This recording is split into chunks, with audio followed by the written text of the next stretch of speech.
Good morning. My name is Ann Chambers, and I'm the director of the Missouri Lawyers Assistance Program. Today, we're going to be talking about 10 quick stress busters that you can do in 10 minutes. So let's just dive right in. We tend to avoid dealing with things that are stressful to us. And so a strategy to kind of set the tone for your day on a positive note is the idea of dealing with the ugly frogs that we want to avoid first thing in the morning. Brian Tracy wrote an article called Eat That Frog, 21 Ways to Stop Procrastinating and Get More Done in Less Time. And he said that an ugly frog is any kind of important and daunting task that we've been pushing off. And he says deal with those first thing in the morning so that you can go through your day feeling more empowered and energized instead of dreading your day and pushing things off further. We never know when something bad is going to happen, so it's a good idea to counterbalance that by having a few small positive things scheduled every day that you're looking forward to. It could be something simple like going for a walk with a loved one, calling someone that you care about, or eating some of your favorite food for lunch. We also tend to assign more emotional weight to the bad things that happen, so that's part of the reason to always have a few things going that you are looking forward to, so that no matter what happens, you can say to yourself, well, that was difficult, but I'm looking forward to my lunch break. Gina Cho, who wrote The Anxious Lawyer, says that we tend to kind of clench our breath and stop breathing when we are reading our emails. And that can activate our stress reaction or the fight or flight type of response. So it's a good idea to just take a moment when you see a stressful headline coming in and just breathe in and out slowly and deeply a few times. And if you notice that you've started holding your breath again, just breathe more. Attorneys who try this strategy report that it's pretty helpful. Radical times call for radical measures. So the 6 o'clock hour of self-care is just the idea of dedicating some time on a very regular daily basis to do whatever it is that refills your emotional cup. So for me this year, I've declared 6 o'clock my hour of self-care. It doesn't really matter what I do during that time, so long as it's something that is relaxing and that I enjoy, whether it's a hobby or exercise. If you're unsuccessful carving out time for yourself one day, simply reset the following day. For me, sometimes my 6 p.m. hour of self-care concept becomes more of a 6 a.m. hour of self-care. Traumatic information over time can build up our stress load. So it's helpful if you're dealing with a lot of difficult material, for example, evidence of crimes, harm to others, blood, guts, and gore, child abuse, really rough things like that. Periodically just lay that material down, stop, and walk it off. You could literally take a walk around the block and come back with a renewed perspective, or lay it down and shift to a different task just to give your nervous system a break from time to time. If you notice that you're feeling stressed, or before you engage in a particularly difficult task, it's helpful to ground yourself by simply putting your feet on the floor, hands on your lap, and breathe in and out slowly and deeply. We'll do it a few times.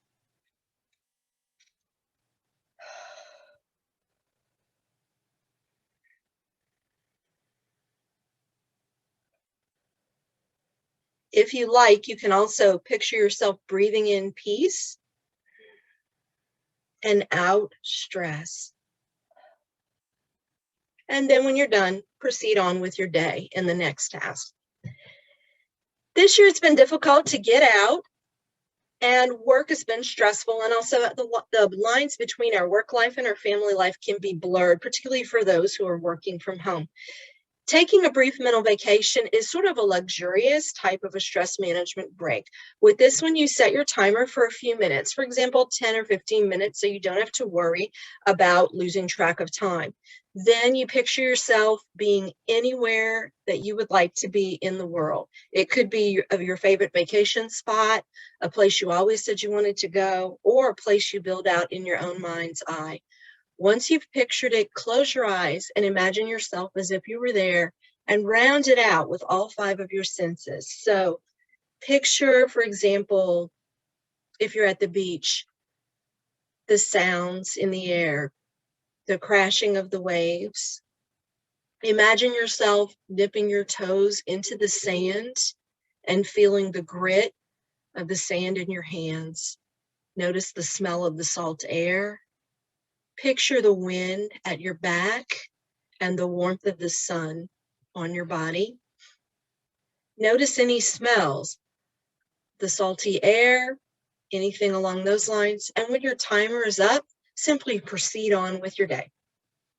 The gratitude challenge is a strategy that's used to boost happiness and kind of exercise that flexible optimism muscle, which is simply the idea of choosing when a positive interpretation of situations is going to be more helpful than going with pessimism.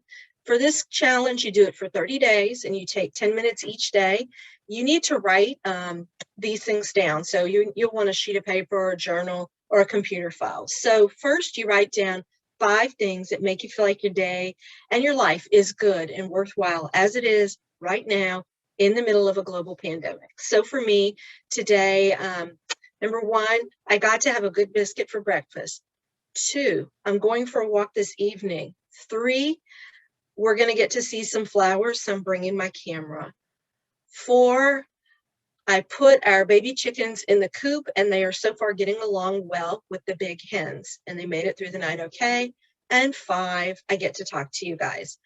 Next, you write about just a few sentences about a time that something didn't go your way and you felt frustrated, disappointed, or upset. So for me on Sunday, I was making a quilt and kind of walking around on my knees on the carpet while I smoothed it out over and over and over again. And I made a mistake. I didn't wear blue jeans and I ended up with sort of the equivalent of minor brush burn on my knees. And I felt kind of stupid that I hadn't really thought about that. So then you think about 3 things that can help you see the bright side of the situation. So then I would write down number 1, no permanent harm done. Number 2, well, next time I will wear blue jeans to protect my knees. And 3, 10 years from now, I will not remember that this happened. It's helpful as you go throughout your day to think about building some helpful boundaries between work and family life, and also build some boundaries between things that are coming at you in your day-to-day. So I picked up a tip at an ABA workshop recently about unsubscribing from things that you're not interested in.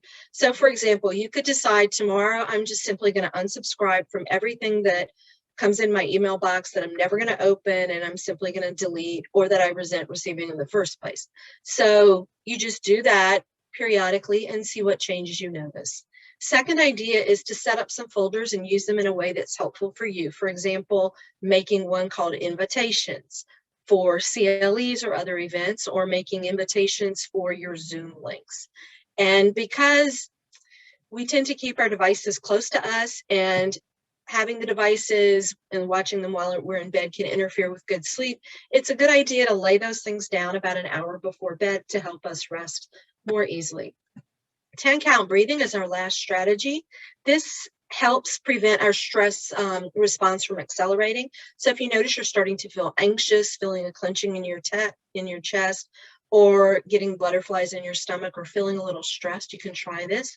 You simply breathe in and out slowly and deeply, and you breathe in for 3 counts, hold for 4, and breathe out for 3. So here we'll try it. Breathe in, 2, 3, hold, 2, 3, 4, and out, 2, 3. Last time, in,